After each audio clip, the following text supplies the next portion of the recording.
They called her ugly before they ever learned her name, before they ever heard her voice, before they ever gave her a chance to exist as anything more than a passing inconvenience in their perfectly curated world.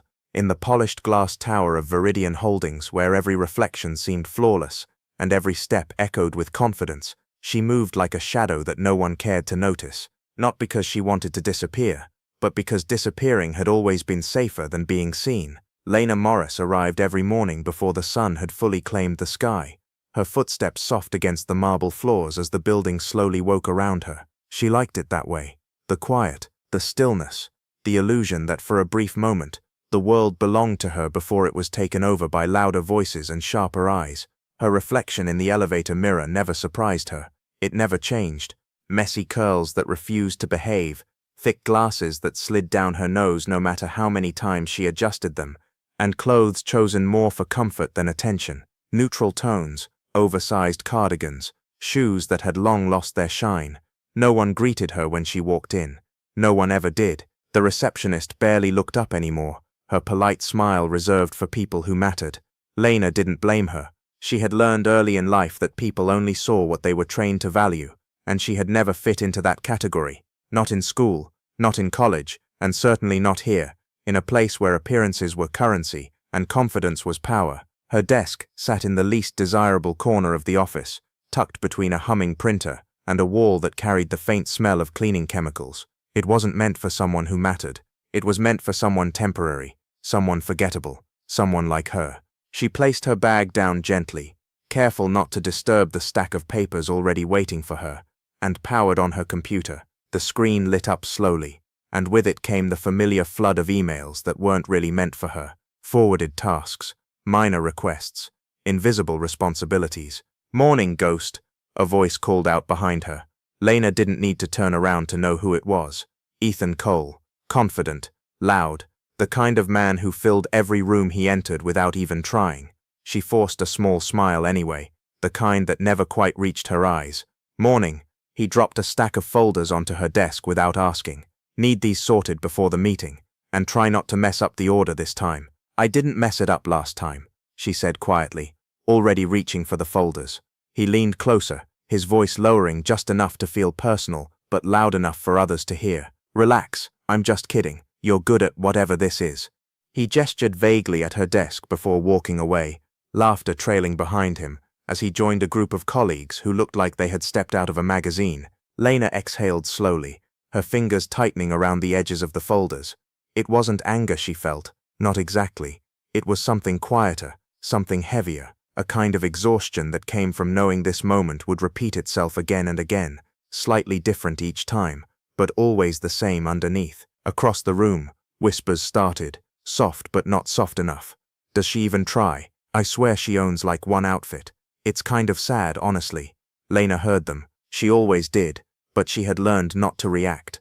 Reacting meant acknowledging. Acknowledging meant inviting more, and she had spent too many years building walls to let careless words slip through them now.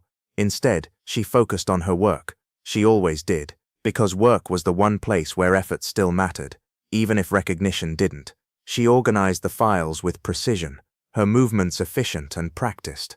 Every detail mattered to her, even if no one else noticed.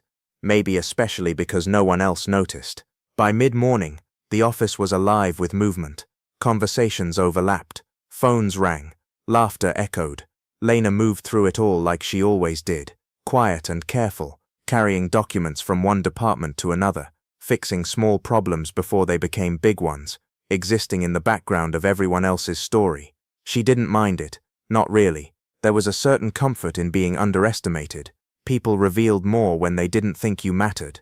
They spoke freely, carelessly, and Lena listened. She learned. She understood people in ways they never expected, because they never realized she was paying attention.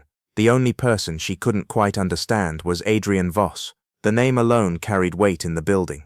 CEO, billionaire, visionary, the man who had built Viridian Holdings from nothing into something that seemed untouchable. People spoke about him with a mix of admiration and fear, their voices lowering whenever his name came up, as if saying it too loudly might summon him. Lena had only seen him a handful of times, always from a distance, always surrounded by people who seemed to orbit around him like he was the center of something larger than all of them. He was tall, composed, and impossibly controlled, every movement deliberate, every expression measured. But there was something else too, something quieter, a kind of stillness that didn't feel peaceful. It felt heavy, like he was carrying something no one else could see. She had noticed it the first time she saw him, standing near the glass walls of the top floor, looking out at the city like it owed him answers it refused to give. There had been no arrogance in his posture, no pride, just distance, as if he was there physically but somewhere else entirely in his mind. People like him didn't notice people like her. That was simply the way the world worked, and Lena had accepted that long ago. But acceptance didn't mean she never wondered. It was just another day, another routine, another series of small, invisible moments that blended into each other until they felt like one continuous stretch of time. Lena moved through it all with the same quiet determination, her focus steady, her presence barely acknowledged, until everything shifted.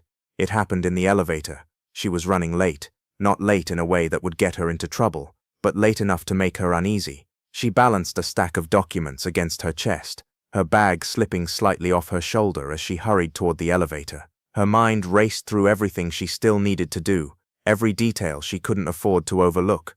The doors opened, and she stepped inside without looking. Then she froze. Adrian Voss stood alone in the elevator, his presence filling the space in a way that felt almost tangible.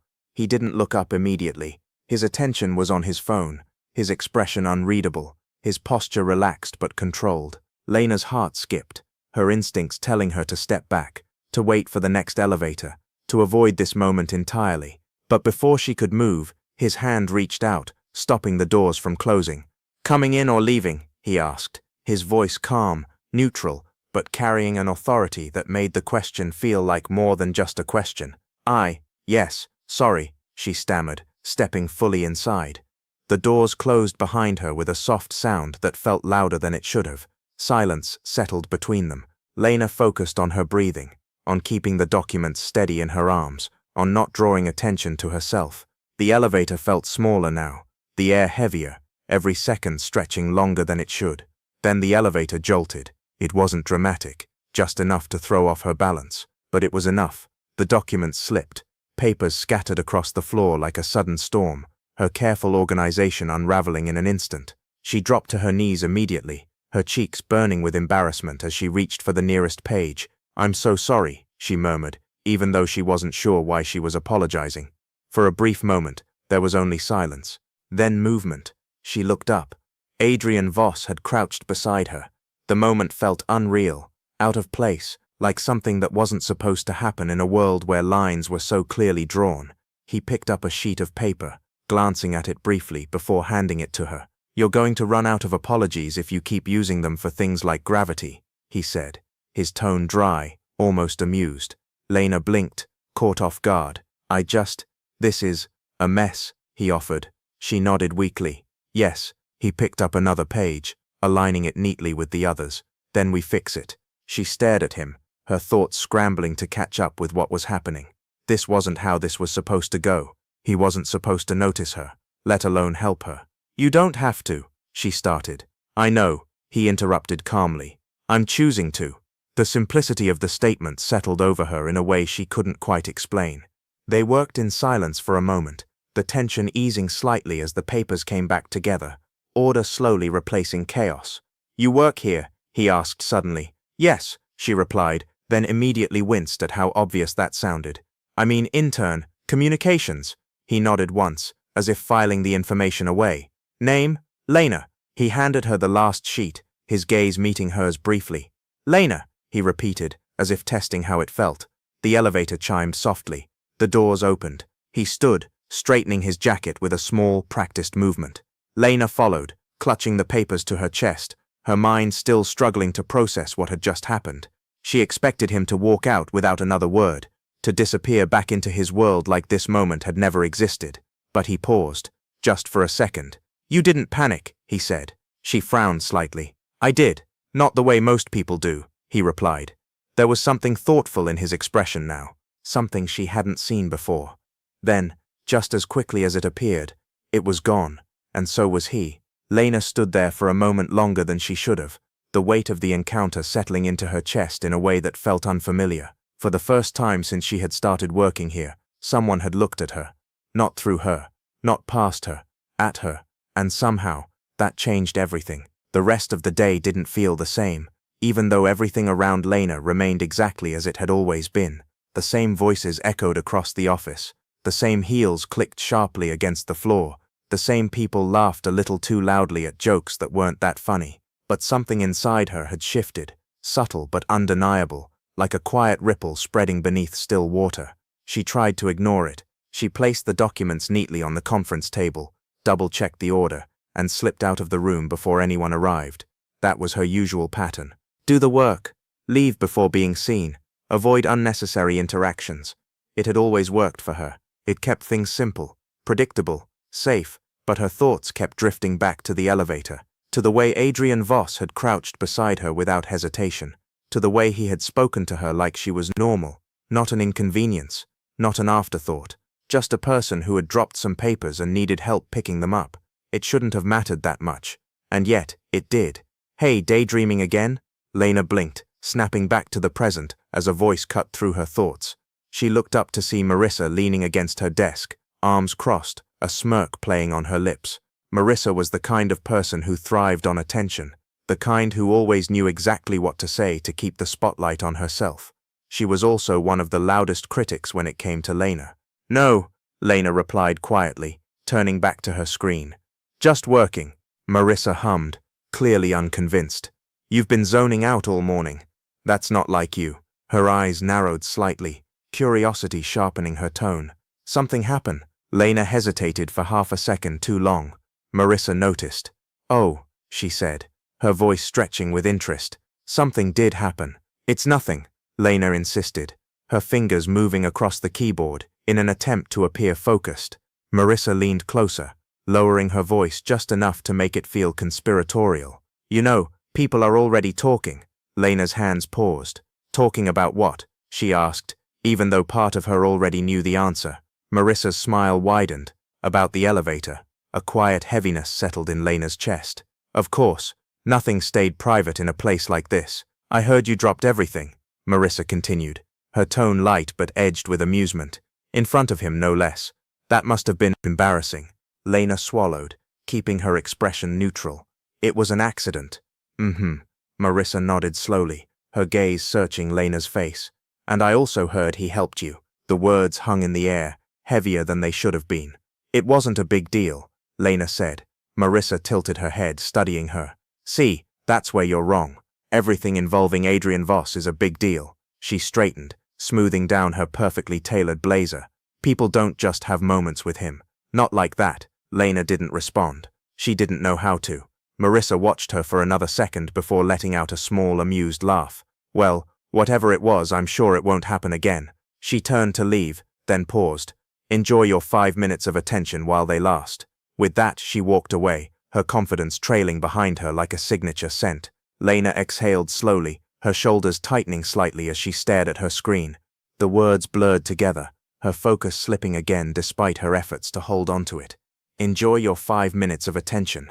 The thought made her uneasy, because attention, in her experience, never came without a cost. The whispers started not long after. At first they were subtle, glances that lingered a second too long, conversations that lowered when she passed by. But as the hours went on, they grew louder, bolder. She must have done something. Why would he even notice her? Maybe he felt sorry for her, or maybe she planned it. Lena kept her head down, her movements steady, her expression unreadable. She had dealt with whispers before. She knew how to let them pass through her without taking root. But this was different, because this time the whispers weren't just about her. They were about him, and that made them heavier somehow. By the time the workday ended, Lena felt drained in a way she couldn't quite explain.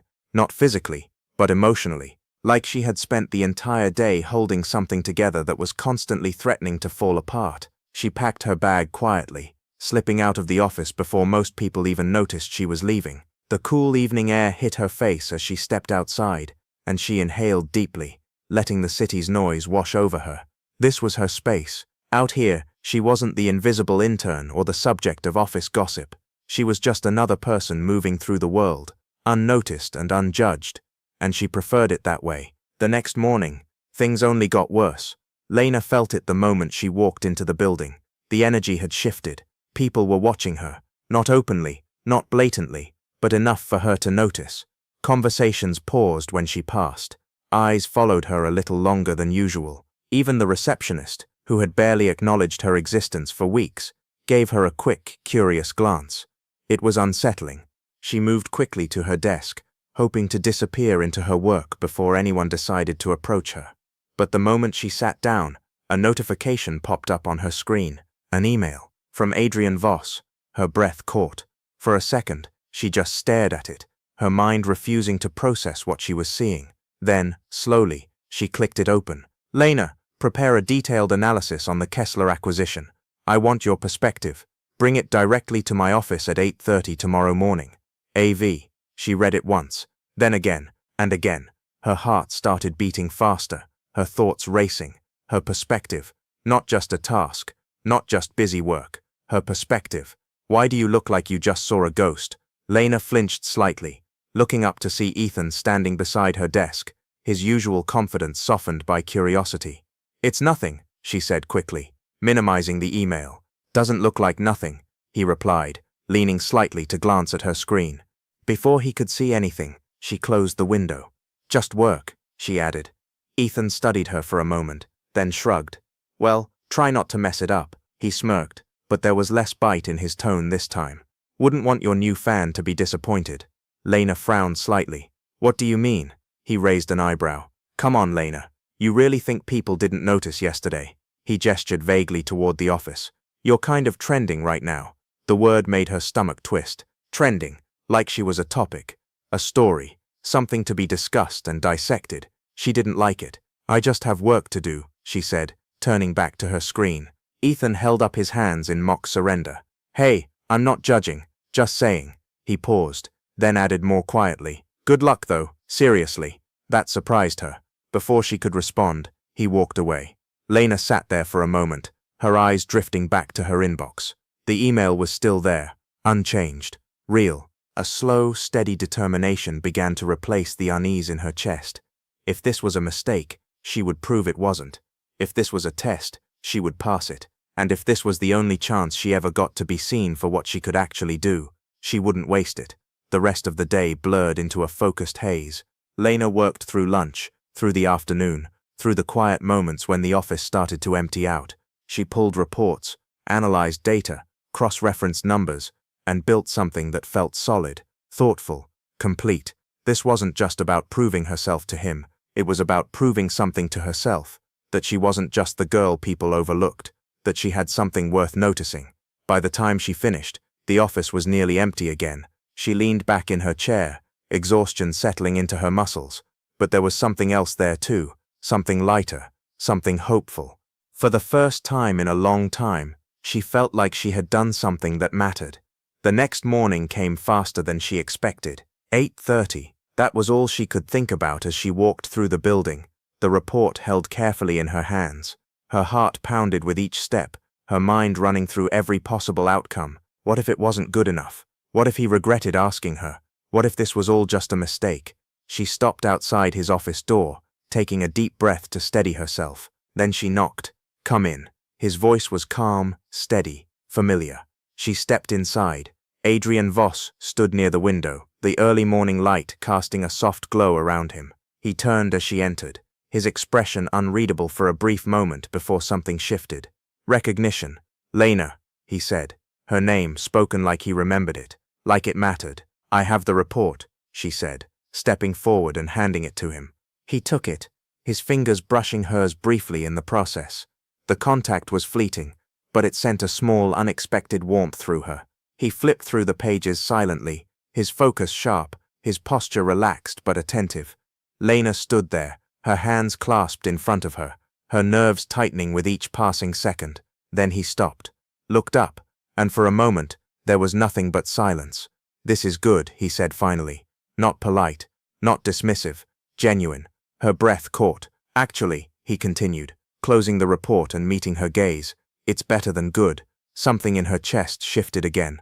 Stronger this time. You didn't just summarize the data, he added. You understood it. Lena blinked, unsure how to respond. Most people don't, he said. The weight of his words settled over her, heavy but steady. For the first time, it didn't feel like she was invisible. For the first time, someone had seen her work, and meant it. Lena wasn't sure how long she stood there after he said it, only that something inside her refused to settle back into the quiet, invisible place it had lived in for so long. His words echoed in her mind, not loud, not overwhelming, but steady in a way that felt unfamiliar, real, better than good. No one had ever said that to her before, not like that, not without hesitation or surprise, not as if they had expected it all along. Sit, Adrian said, his voice breaking gently through her thoughts. She hesitated for a fraction of a second, then nodded and moved toward the chair across from his desk. The room felt different than the rest of the office, warmer, quieter, like the noise of the world didn't quite reach this far. He walked around his desk slowly, setting the report down before leaning against the edge, his arms crossing loosely. There was no rush in his movements, no pressure in his presence, just attention, focused, undivided attention. You've been here how long? He asked.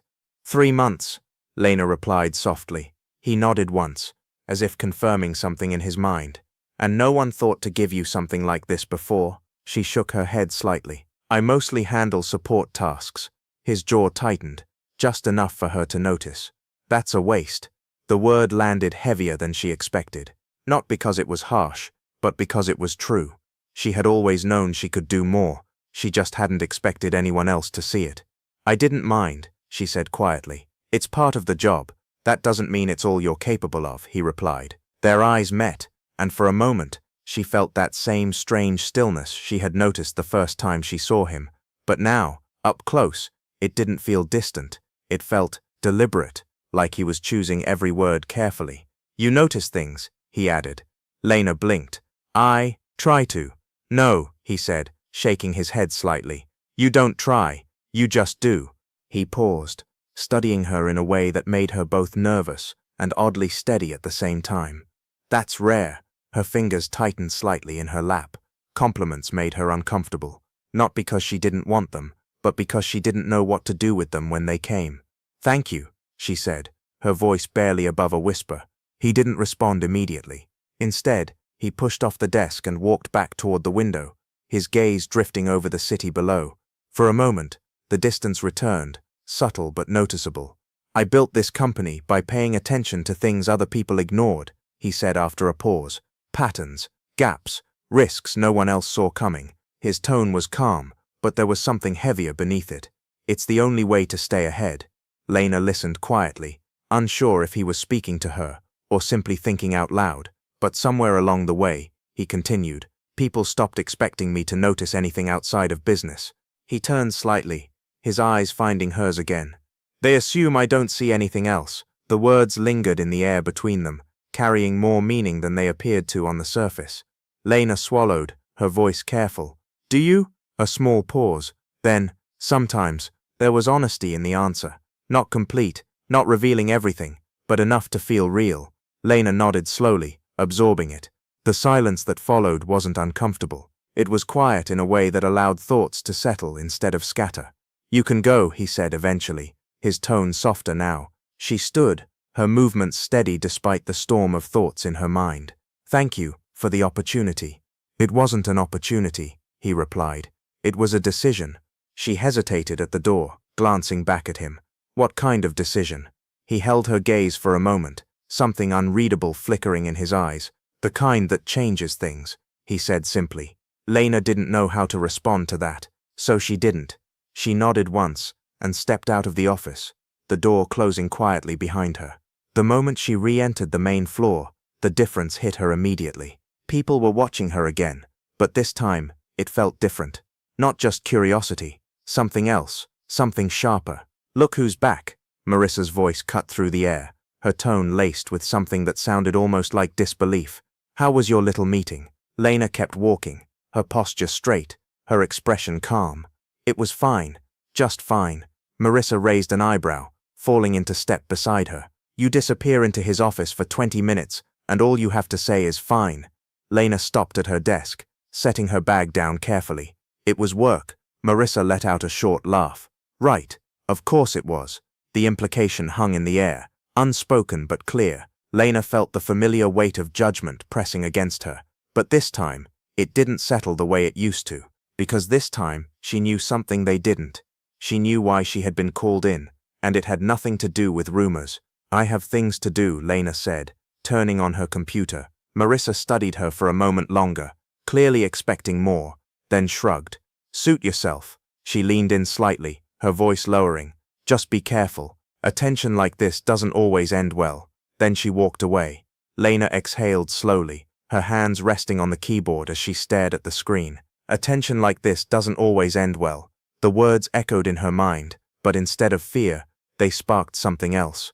Determination. She wasn't going to let this turn into something ugly. Not if she could help it. She focused on her work, letting the familiar rhythm ground her.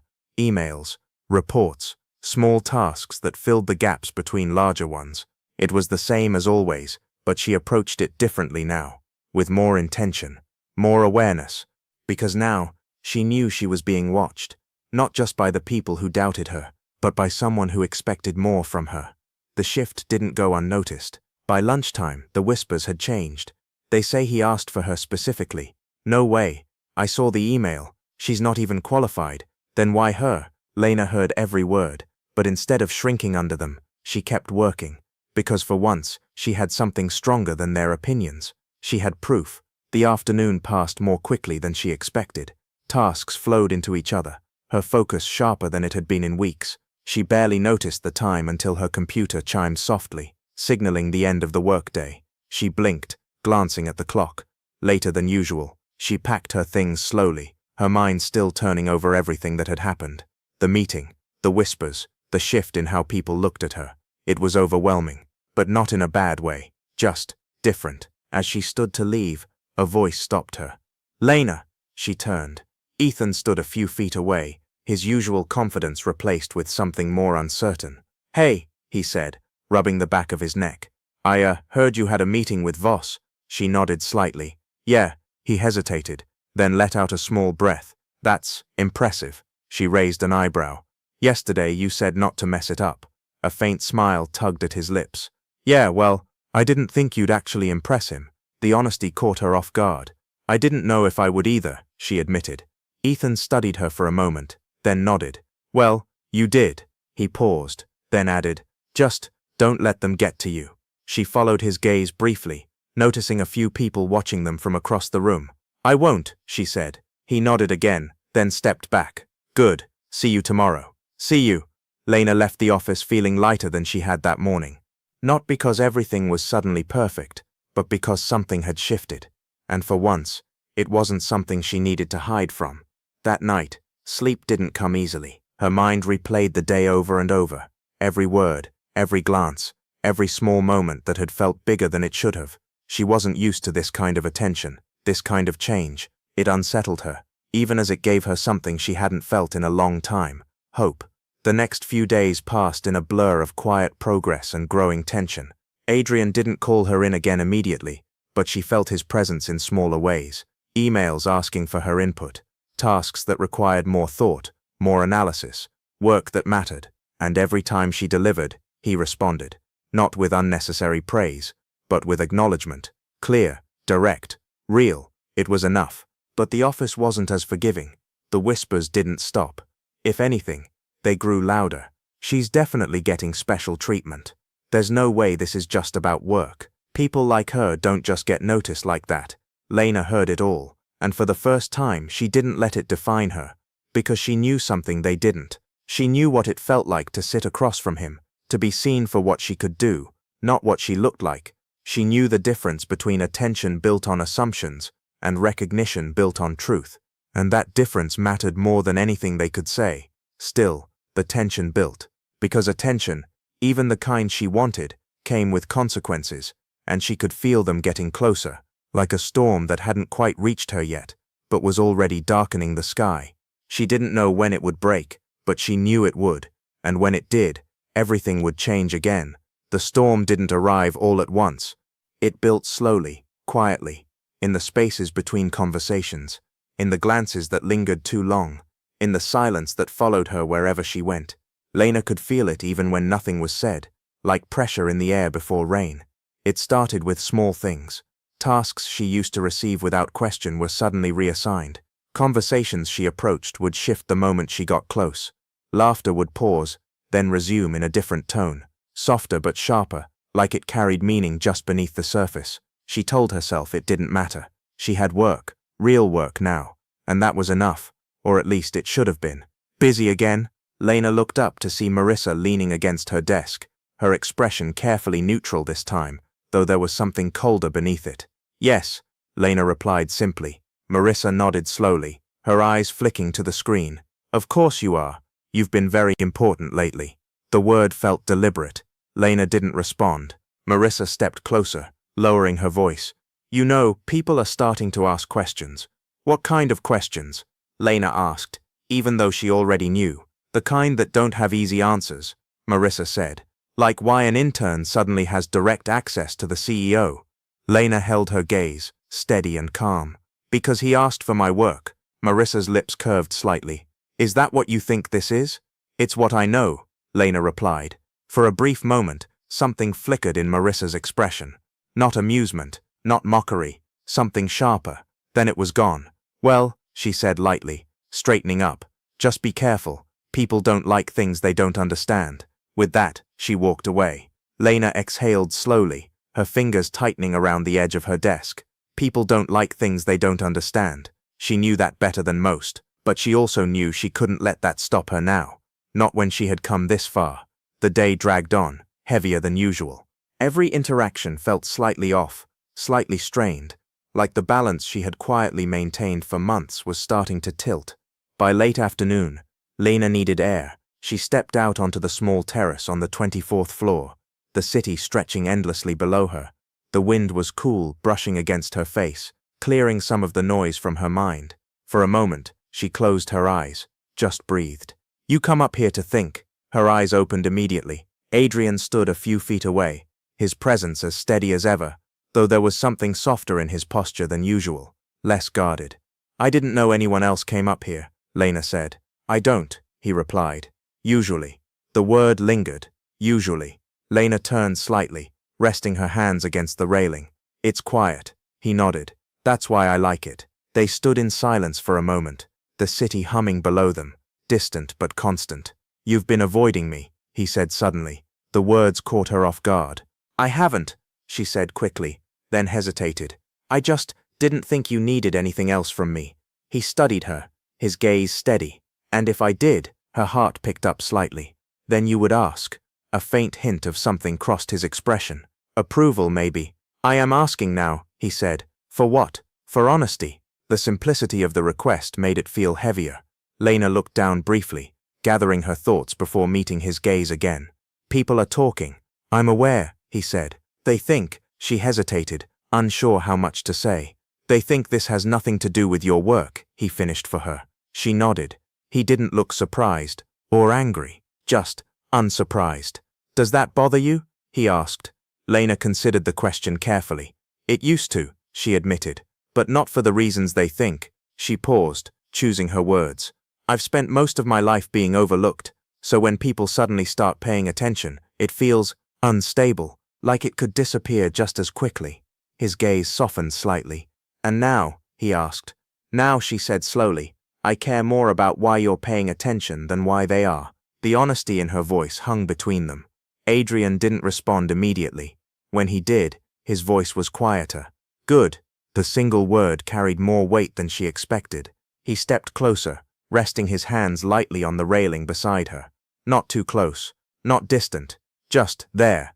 You earned this, he said. She looked at him, searching his expression. This isn't charity, he continued, and it isn't a mistake. I know, she said, and she meant it. He nodded slightly, as if that mattered. Then don't let them make you doubt it. The words settled into her chest, steady and grounding. I won't, she said. For a moment, neither of them spoke. The silence felt different this time. Not empty, full. You see things, he said after a while. You've said that before, she replied softly. And you keep proving me right. She didn't know how to respond to that, so she didn't. Instead, She let the moment exist as it was. Simple, honest, real. "You should go home," he said eventually. "You've been here all day." "So have you," she pointed out. A faint smile touched his lips. "I don't take my own advice." "Maybe you should," she said before she could stop herself. The words hung in the air, unexpected. For a second, she thought she had overstepped. Then he laughed, soft, brief, real. "I'll consider it," he said. Something in her chest eased at the sound. "I should go," she said, stepping back slightly. He nodded. "Lena," she paused. "Yes?" His gaze held hers, steady but careful. "Don't disappear." The words were quiet, but they landed harder than anything else he had said. She didn't fully understand why, but she felt it. "I won't," she replied. And for the first time, she believed it.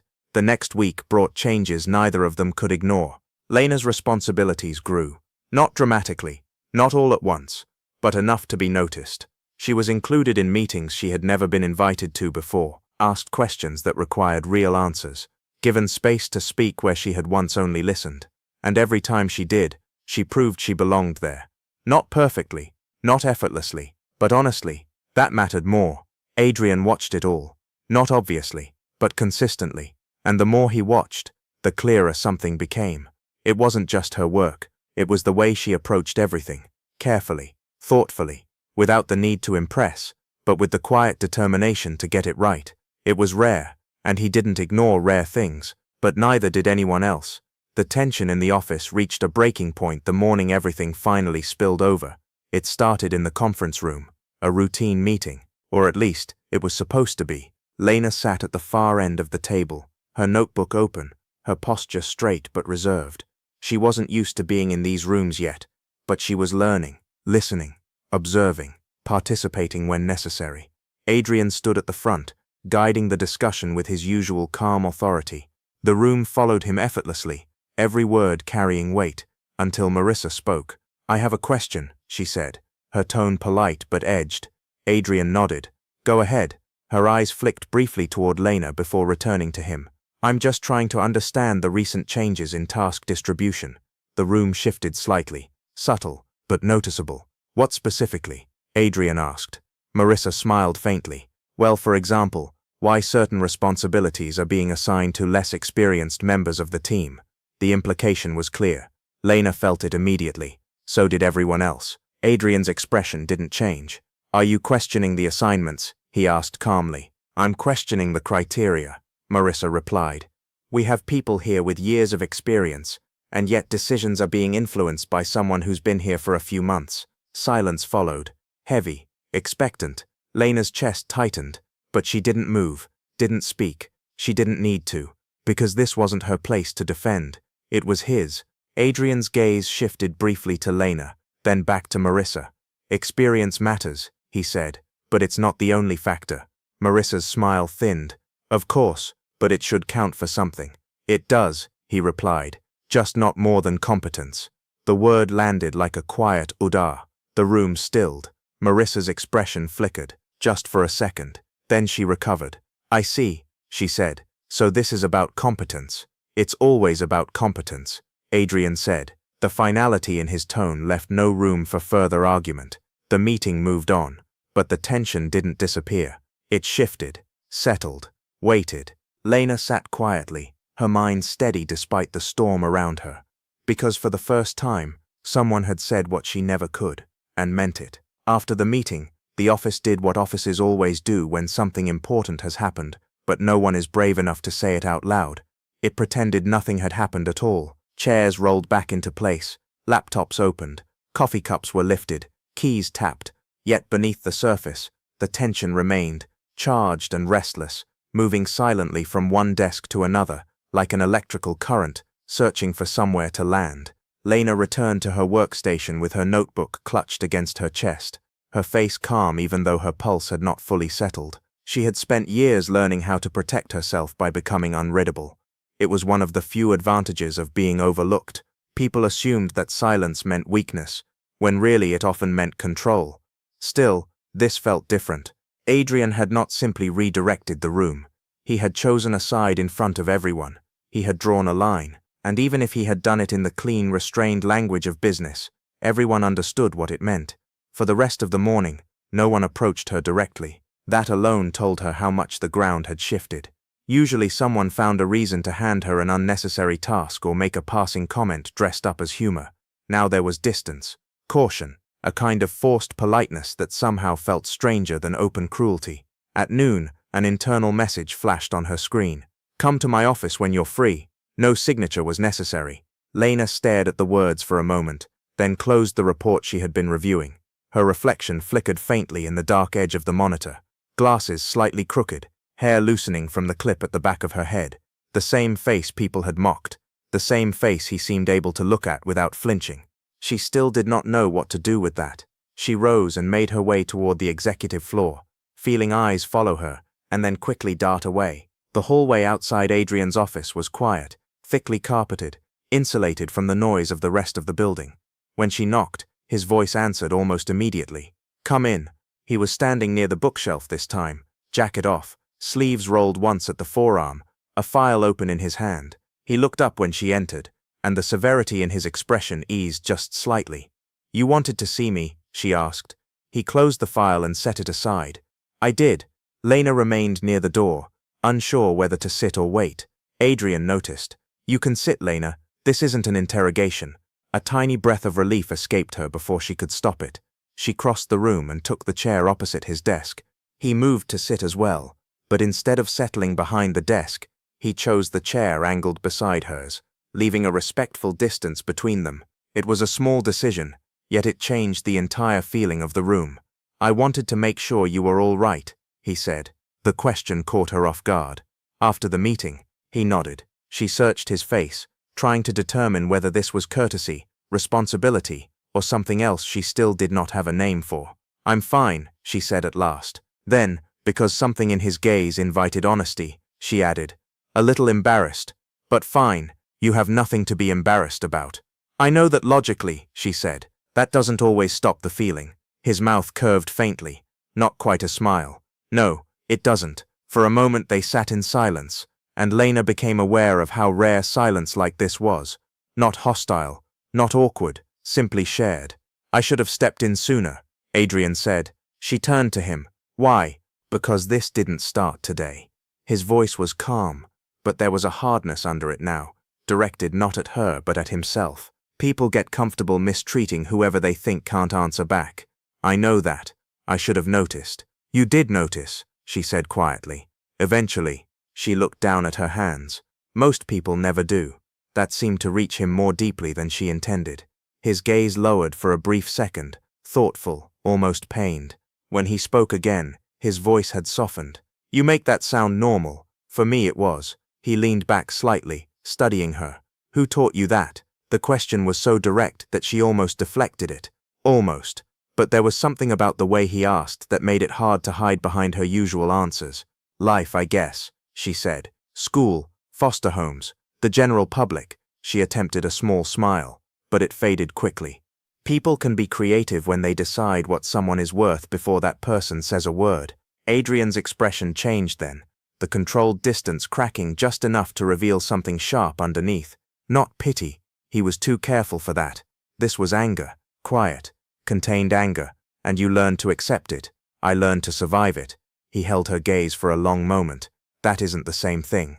"No," she admitted, "but it can look similar from the outside." Something passed between them then, not dramatic, not even fully spoken, but clear. He understood more than she expected. Not everything, perhaps, but enough to make the room feel smaller. "I didn't bring you in here to talk about office politics," he said after a pause. "There's another reason." Lena straightened slightly. "All right.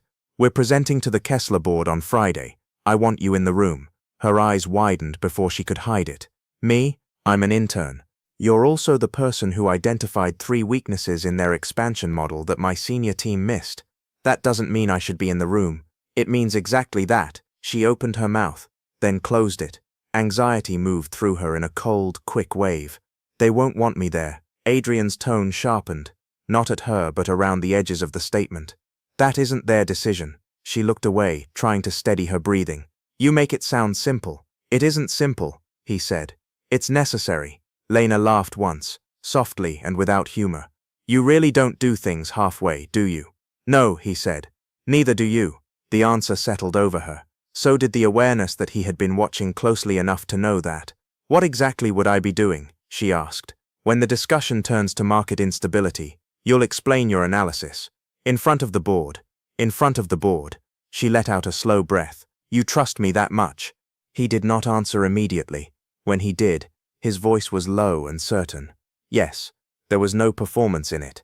No strategic encouragement. Just truth. Lena felt her throat tighten unexpectedly. She looked down before he could notice. That's a dangerous amount of faith to place in someone. It would be, he said, if it were misplaced. She had no reply to that. He stood then and crossed to the cabinet near the window, returning with 2 glasses of water. He offered one to her, and she took it gratefully, more for something to do with her hands than from thirst. You're thinking about every way this can go wrong, he said. She gave him a surprised look. Is it that obvious? To me, yes. She traced the rim of the glass with her thumb. I'm not used to being given chances where failure would be so public. Then consider this your first. That's supposed to make me feel better? It's supposed to remind you that fear doesn't mean you're unqualified. He sat back down, his eyes steady on hers. It means it matters. Lena let his words settle. Outside the windows, the city stretched under a pale afternoon sky, all steel and movement and restless ambition. Somewhere below, people hurried through streets and crossed intersections and disappeared into lives that had nothing to do with hers. Up here, though, everything felt strangely suspended. Why are you doing this? She asked before she could stop herself. Adrian's expression did not change, but the room seemed to still around them. Because you belong in that room, he said. She shook her head slightly. That's not what I meant. I know. Neither of them moved. For one suspended moment, Lena thought he might answer the real question, the dangerous one beneath the safe one. Why had he chosen to see her? Why had one elevator ride turned into this? Why did his attention feel so deliberate, so personal, even when neither of them named it that way? But then he looked toward the window, and the opening narrowed. When I was younger, he said slowly, I used to think people revealed themselves in crisis. Pressure strips away performance. You see who they are. His hands rested loosely together, but she could feel the tension beneath the stillness. Lately I've realized people also reveal themselves in how they treat whoever can do nothing for them. Lena said nothing. He turned back to her. You've been surrounded by people who failed that test. The truth of it landed so directly that she forgot to hide her reaction. Something in her face must have shifted, because his voice softened again. That isn't a reflection of you.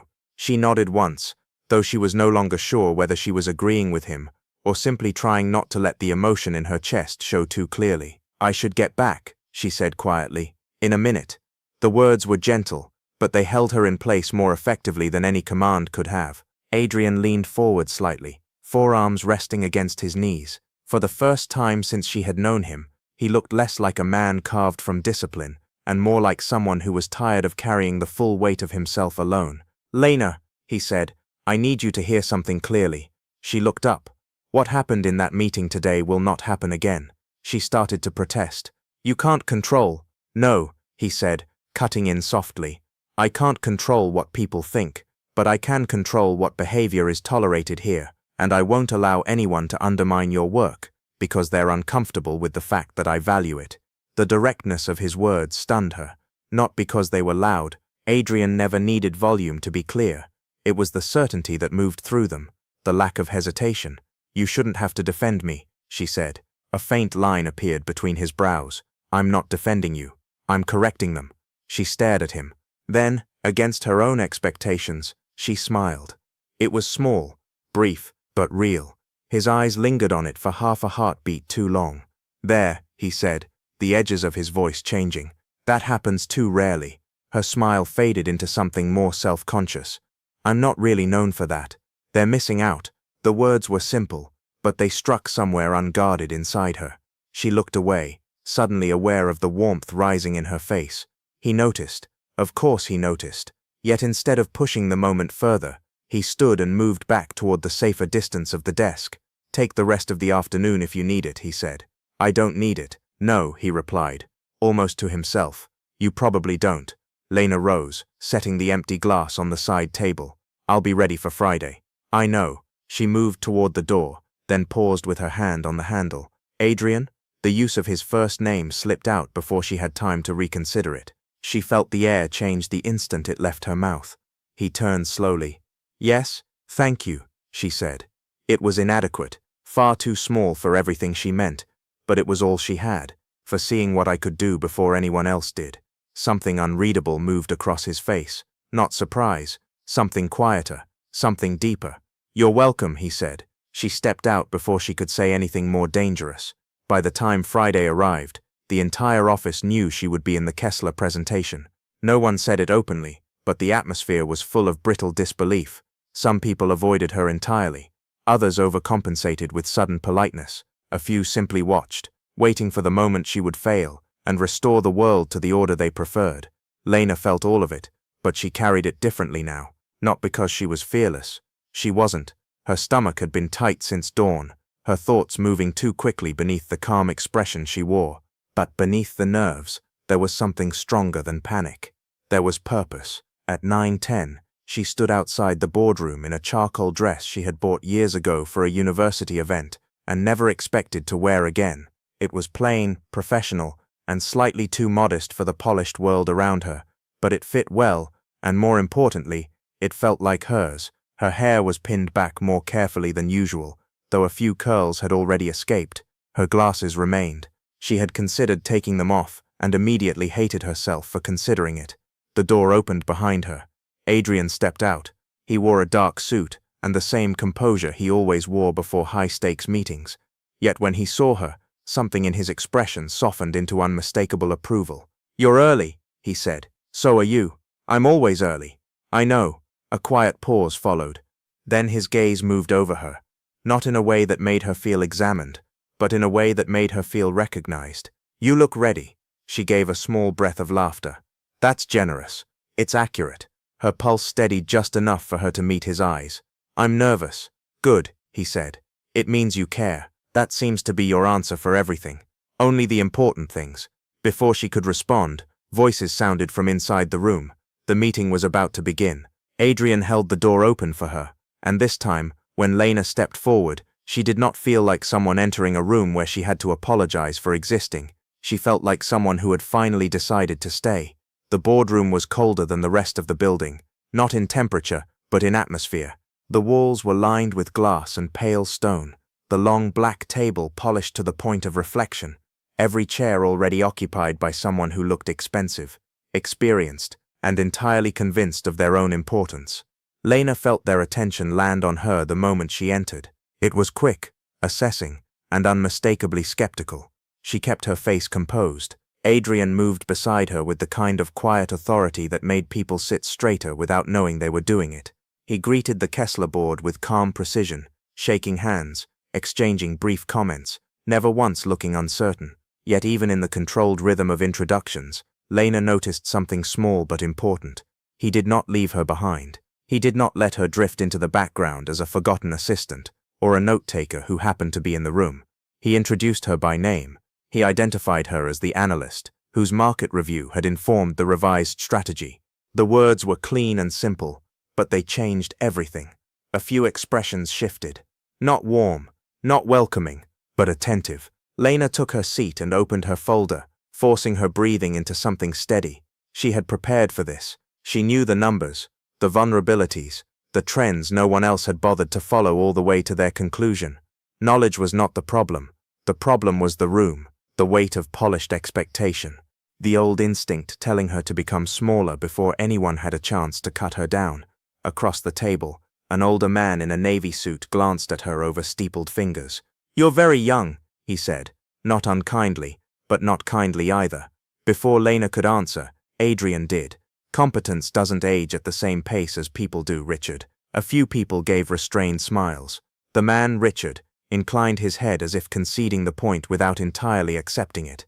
Lena felt a flicker of gratitude and annoyance at the same time. She did not want rescuing, but she also knew what Adrian had done. He had ended the conversation before it became about anything other than substance. The presentation began. For the first 20 minutes, Adrian led. He moved through revenue projections, acquisition pathways, and risk management models with the same controlled intensity she had come to associate with him. He never raised his voice. He never repeated himself. He simply spoke as though the world had already decided to listen. And so it did. Lena watched the board as much as she watched him. Some were engaged, some were cautious. One woman near the far end kept making notes without expression. Richard leaned back with the air of a man waiting to be convinced. Then the conversation shifted to the expansion model. Adrian closed one folder and looked toward Lena. It was a small movement, almost invisible, yet it changed the air in the room. "Lena," he said, "walk them through the instability points you flagged." Every eye turned to her. For one suspended second, the old fear surged up hard enough to make her hands feel cold. Then training, habit, and pride aligned.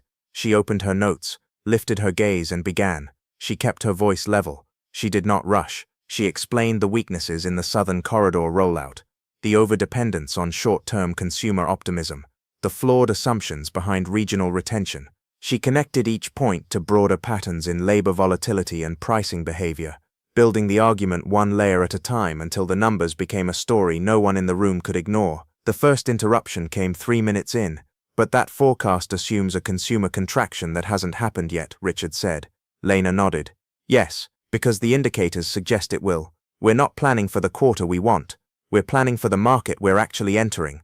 A quiet silence followed. She continued. Another board member leaned forward. "What makes you so confident the model is that fragile?" She met his gaze. "Because it depends on 3 best-case conditions holding at once. In my experience, when a strategy only works under ideal pressure, it doesn't work. It survives luck. That's not the same thing." Someone at the far end murmured. "That's true." Adrian said nothing. He didn't need to. He just watched her with that steady attention that made her feel both exposed and oddly safe at the same time. By the time she finished, the room had changed. Not completely. Skepticism did not dissolve that fast, but it had shifted into something more useful. Respect. Not generosity. Not surprise disguised as praise. Actual respect. The woman who had been taking notes without expression finally looked up. "Your revised retention model," she said. "Did you build that independently?" "Yes," Lena answered. "Why weren't we shown it before?" No one spoke. Then Adrian replied, his voice even. "Because no one asked the right person soon enough." The line landed exactly where it needed to. The meeting continued for another hour. Questions came harder now, more detailed, less performative. Lena answered when necessary, and stayed quiet when it was not her place. She did not try to prove more than she knew. She did not overtalk. She let precision do the work for her. By the end, the board was no longer looking at her like an unexpected guest. They were looking at her like a factor. When the final documents were gathered and the formalities began to loosen, Richard approached her first. "You were right to push back on the rollout," he said. Lena blinked, caught slightly off guard. "Thank you." He gave a short nod. "Most people your age mistake confidence for speed. You didn't." His gaze sharpened with something resembling approval. "Don't lose that." Then he moved away. It was such a small exchange, but it stayed with her. Not because she needed his validation, but because she knew how hard won it had been. The room emptied gradually. Chairs scraped back. Papers were tucked away. Hands were shaken again.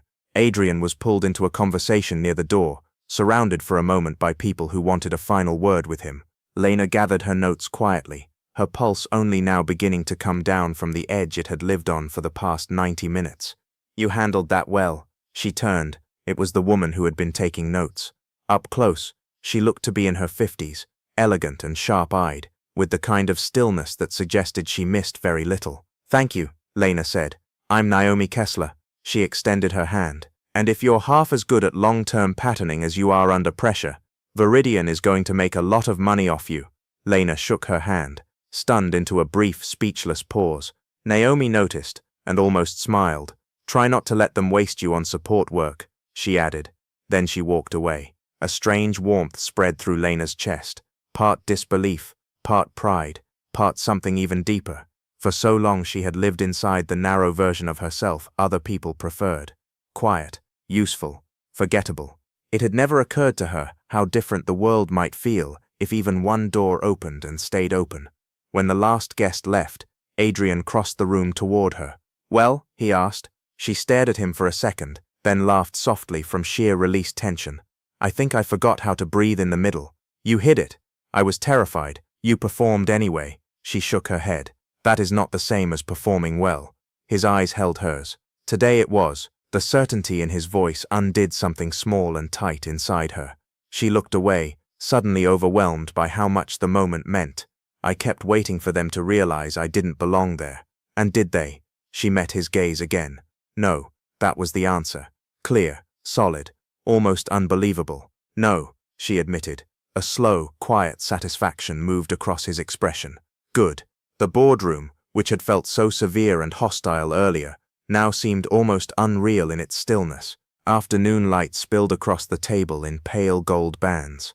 The city beyond the glass looked distant and bright, as if it belonged to another story entirely. You should be proud of yourself, Adrian said. Lena let out a small breath. I'm trying to learn how. He studied her for a moment, and when he spoke again, his voice was lower. Then start with this. She frowned slightly. With what? With believing people when they tell you the truth about your own value. The words hit harder than she expected. She had spent years surviving criticism by pretending she did not need praise. It was a trick that protected her from disappointment, but it also left her with nowhere to put moments like this one. I don't know if I'm good at that, she said.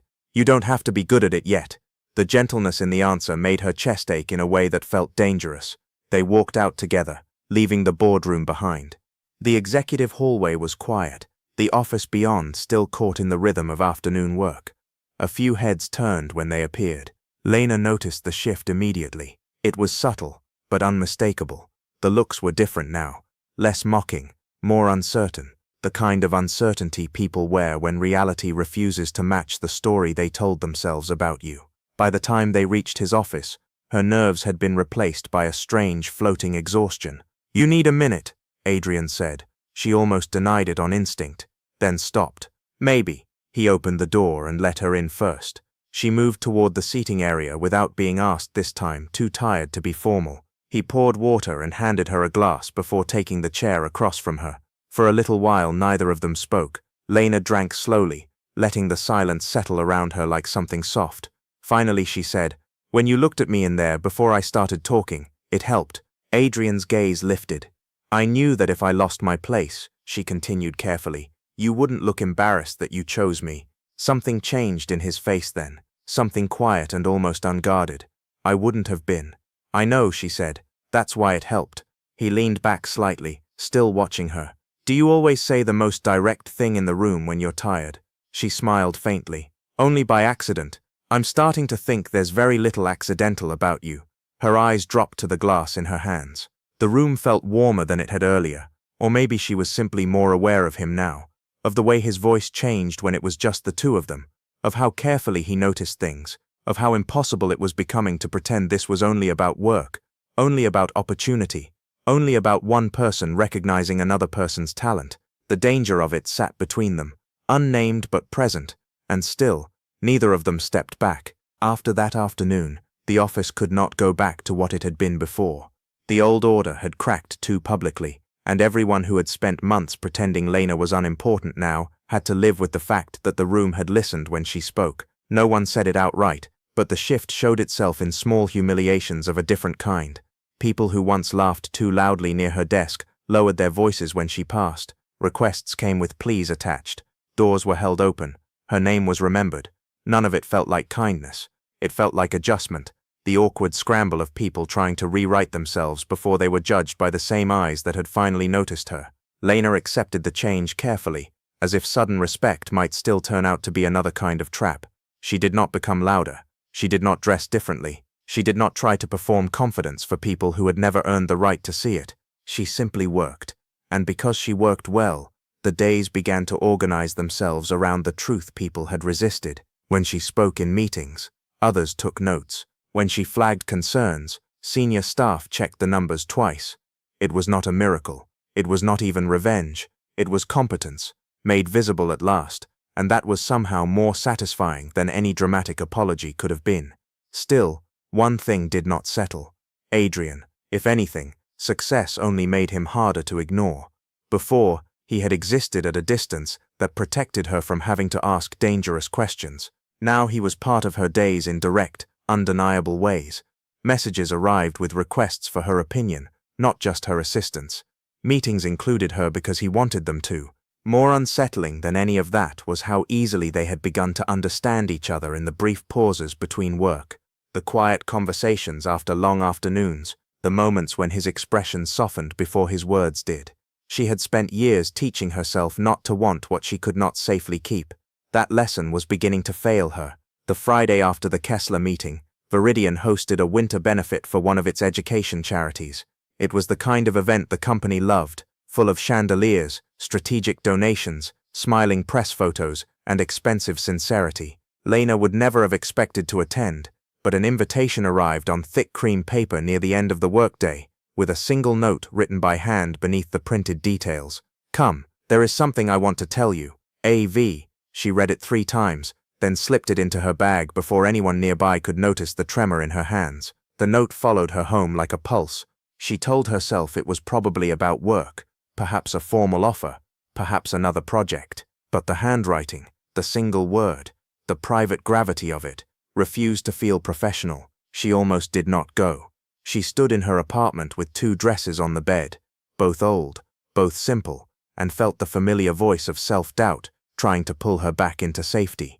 In the end, she chose a dark green dress with a high neckline and long sleeves, elegant only because it fit her well and made no attempt to turn her into someone else. She let her curls fall loose. She kept her glasses. When she reached the hotel ballroom and stepped through the gold-framed doors, the light struck everything at once: crystal, silk, polished marble, and faces trained to measure worth in a single glance. Some people did glance at her. A few even stared.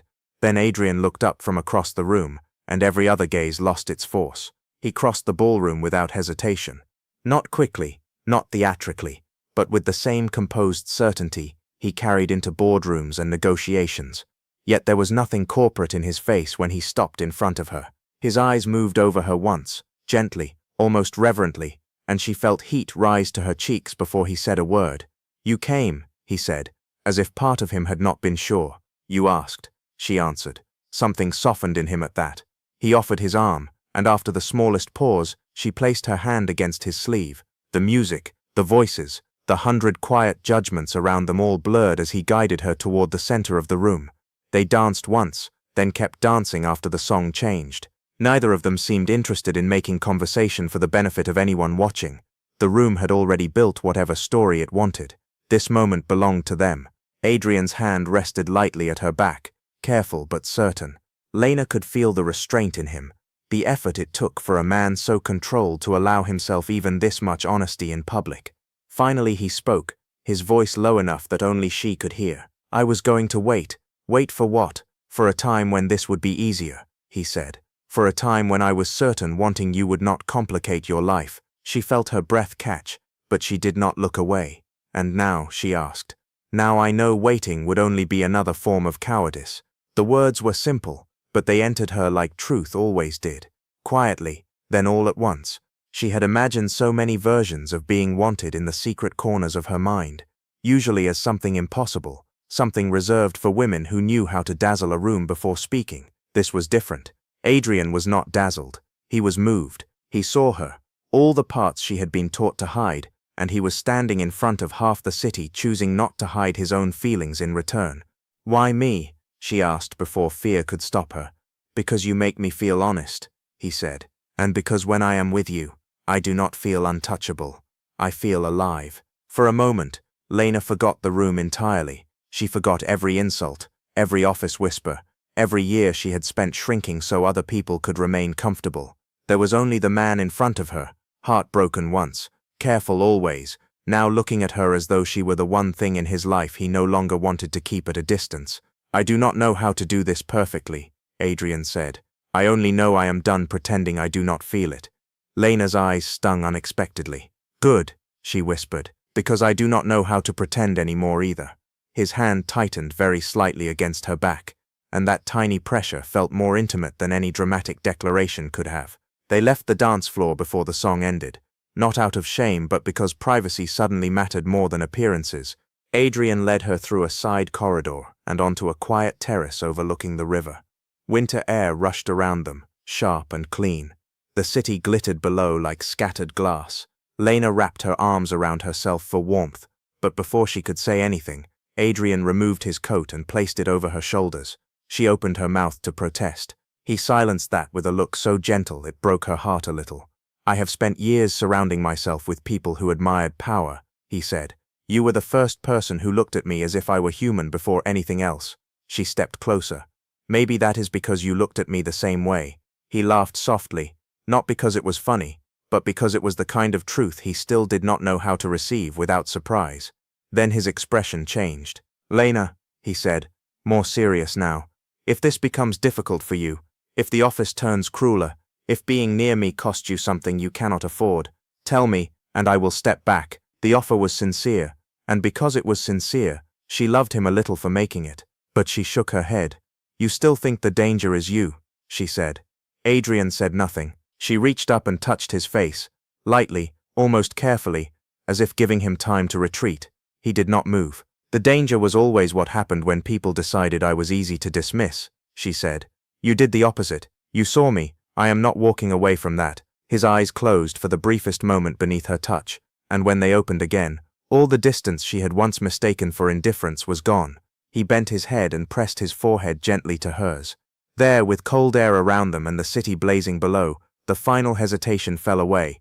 When he kissed her, it was careful at first, almost reverent, as if he understood exactly how much trust lived inside that single choice.